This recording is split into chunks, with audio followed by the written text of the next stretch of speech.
Hi everybody, it's Ben. I'm back here again doing another video. The subject of today's video is going to be a continuation of the Rise and Fall series.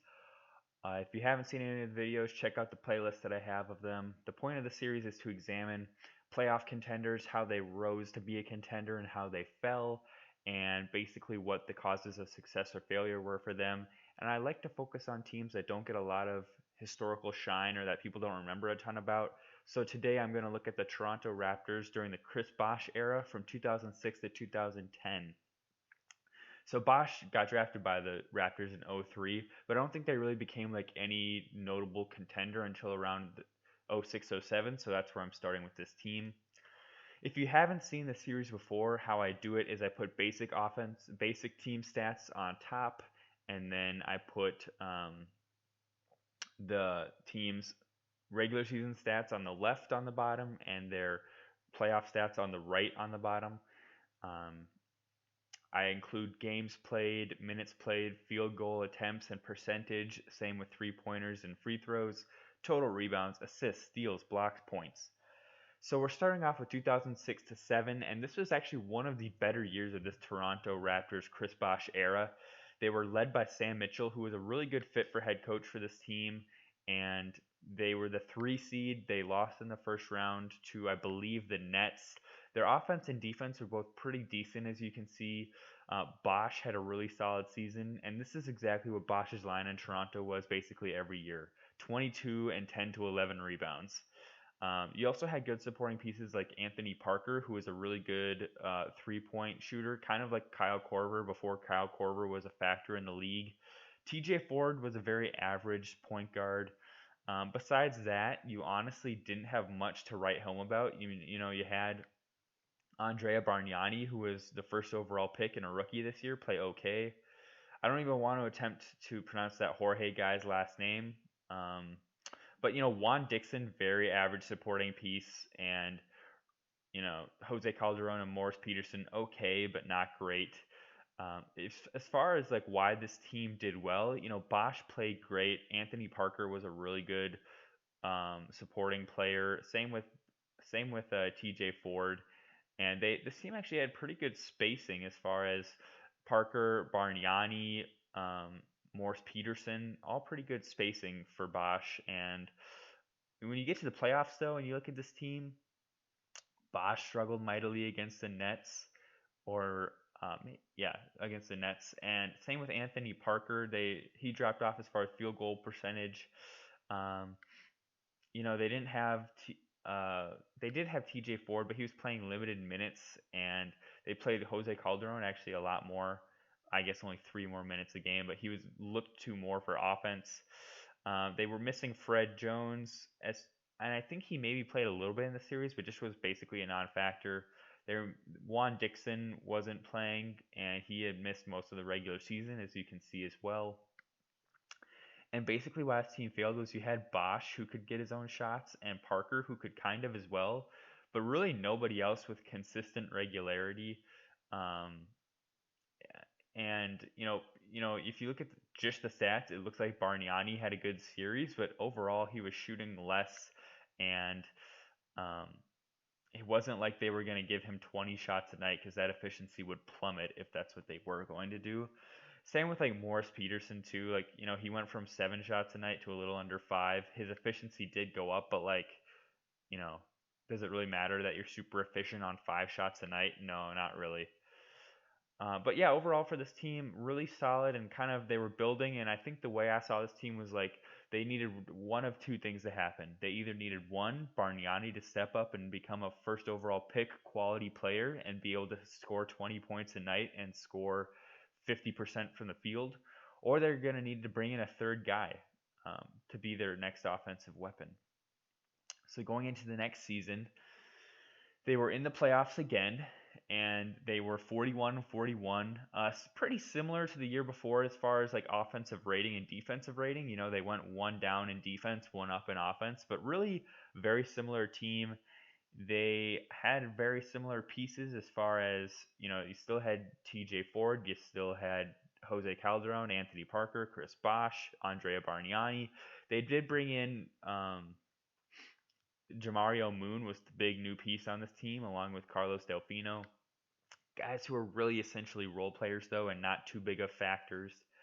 I believe during this season, the they lost to the Magic in the first round, and I think that that loss can really be attributed a lot to, again, a similar problem that they had the year before was that they had Bosch, who again played solid, but besides him, you didn't really have anybody. And again, Anthony Parker, a good guy in the regular season, but a guy who come the playoffs, he'll get guarded a lot tougher, and he's a shooter, and shooters can be a lot more streaky during the playoffs, and he definitely was. And you look beyond that, Jamario Moon played more limited minutes and was less effective than he was during the regular season. And Andrea Bargnani, who again was supposed to be a number one overall pick and was supposed to be the next Dirk, during the regular season he shot under 40% from the field. In the playoffs, he shot 33% from the field and was averaging 1 rebound a game. And this is a 7-footer we're talking about, averaging 1 rebound a game. And he was awful for them. He was awful. Look at the regular season. He's a 7-footer averaging under 4 rebounds a game. He just was awful. Besides that, in the playoffs, you look at what their lack of success was. You know, nothing that much pops out to you, but you're kind of just like go down the matchups versus the Magic, let's say. Bosch and Dwight, you could kind of say neutralize each other, but then you get to like Hito Turkoglu versus Anthony Parker. Turkoglu is better. Rashard Lewis versus Jason Capono. Rashard Lewis is better. Jameer Nelson versus TJ Ford. Jameer Nelson is better. So you kind of just go down the line and see like outside of Bosch, Toronto really just didn't have enough talent. It was Bosch and a bunch of guys who should be the seventh or eighth guy on a team, and that's not going to be good enough. And again, they're waiting on Bargnani to emerge, and I think this season was a sign that yeah, he's not going to emerge as your second guy. You need to bring in a second option. You go on to the next season, and they tried. And I've highlighted here with the pictures the two guys that they had brought in at different points to try and solve this problem. Firstly, they brought in Jermaine O'Neal to be the second option, and this was really the worst time to bring in Jermaine O'Neal because it was right when he was just past his prime. His last All-Star season was 2006 to 7. 7 to 8, he had started to struggle a little bit more offensively for the Pacers. He was down to 13 points per game. He continued that level of play here on Toronto, and midway through the season, they traded him to the Heat for Sean Marion, who they were again hoping to be their second guy. And even he, at this point, had already started to decline a bit as well. He wasn't the typical 18 and 10 that he used to be. He was down to 14 and 8, like 14 points, 8 rebounds per game. Again, you had Bosch to consistent 22 and 10 averages. And you want to look at why this team didn't succeed. I would point to again, like a rotating door of guys like Jermaine O'Neal coming in, he doesn't work. Sean Marion coming in for a couple games, he doesn't work. They just didn't find that consistency. And then I think you also look at um, beyond that, Bargnani again. He played actually quite a bit better this year than he had been, but still not great. And still like taking more shots than you'd like for him to take, and still 7 feet tall and averaging 5 rebounds a game, which is bad. Um, Jamario Moon, who was their starting small forward, missed close to 30 games. And again, just I think the East was starting to catch up, and they weren't as devoid of talent as they were the previous couple of seasons. You had more contenders this year. You had a 66 win Cavs team. You had a 62 win Celtics. The Magic had 59 wins. The Hawks were coming up. You had less opportunities to make the playoffs, and you had more tough games on a nightly basis. And Toronto basically couldn't keep up with Bosch. And again, Marion provided a decent quarter of a season for them, and Jermaine O'Neal provided a decent half season for them. But outside of those two guys, um, the rest of these guys were really role players. And, even you could argue Marion and O'Neal were role players when they had gotten to this point in their careers. So it's, again, Bosch and what felt like a lot of dudes who would be at best the sixth man on any other team asked to be the second option on this team. And then we're actually already at the end here, but 2009 to 10, they again tried to make the big splash. They brought in Turkoglu in free agency. He had the worst season of his prime, dropping from like 48% from the field down to here. You can see 41%, down from 18 points a game to 11. And Turkoglu, we found out he really just worked best in that magic system with Dwight and Stan Van Gundy drawing up the plays. And Toronto's offense actually jumped up a ton because he probably had the best season you were ever going to get from Bargnani. And he actually averaged 6 rebounds a game on decent efficiency overall. Bosh had 24 and 11, consistent as heck. Turkoglu, he played bad for himself, but he was an upgrade at small forward over Jamario Moon. They brought in Jarrett Jack, who kind of played like this um, I don't know what you'd call it, but kind of like I want to say a Vinny Johnson role of like a small guard you plug in and he plays close to 30 minutes and gives you some good baskets on good efficiency. Jose Calderon came into his own this year and started really emerging as a solid starter. And then rookie DeMar DeRozan was in there, as you can see up top. Him and Bosh did actually play one season together. So this team definitely tilted towards the offense. You look at this team. Bosh plays average to good defense on any given day, but between Bargnani, Turkoglu, Calderon, those are your next three big guys, and Jarrett Jack, I guess. Those four don't really play any defense, so to speak. So yeah, this team got a lot better offensively, but defensively they were, as you can see, the worst team in the league. And they were really close to making the playoffs. Actually, I believe they were a game or two off from getting in, or I think they were one game off from getting in. The Bulls were 41 and 41, and Toronto was 40 and 42, so they were right there, but they just didn't make it. And yeah, this was the end of the road, and then Bosh left after this, so this was the end of the Bosh era.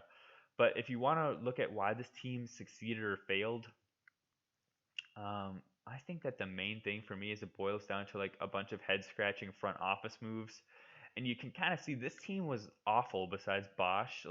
And I'm not trying to rag on guys like Anthony Parker, who was a good NBA player, but Anthony Parker should be the seventh man on a contending team, and he was asked to be the second guy on this Toronto team, which is just not what he was cut out for. Along with that, so bad front office moves in that they lacked the ability to surround Bosh with anybody notable. And when they took swings on guys like Turkoglu or Jermaine O'Neal and Sean Marion this season, it just didn't work out for them. And that those guys were past their primes already, and they were basically getting in after the guy was in a valuable state. And then I think so. Okay, between those three things, the lack of good supporting pieces, number one. The front office's lack of prudence with acquiring good players at the right times, and then number three, this comes back to front office too, but completely missing on the number one pick in Bargnani. He was the number one pick in his draft, and he was awful. This last season that I'm showing right now, he played pretty good, but that season where he was shooting 33% from the playoffs, you'll see on the right side at the bottom, Bargnani, field goal percentage, 33%. He was the number one pick doing this stuff, and it honestly was not that far off at this point from Anthony Bennett. He picked himself up, but for his first two seasons, he was putting up some Anthony Bennett type of numbers, I hate to say.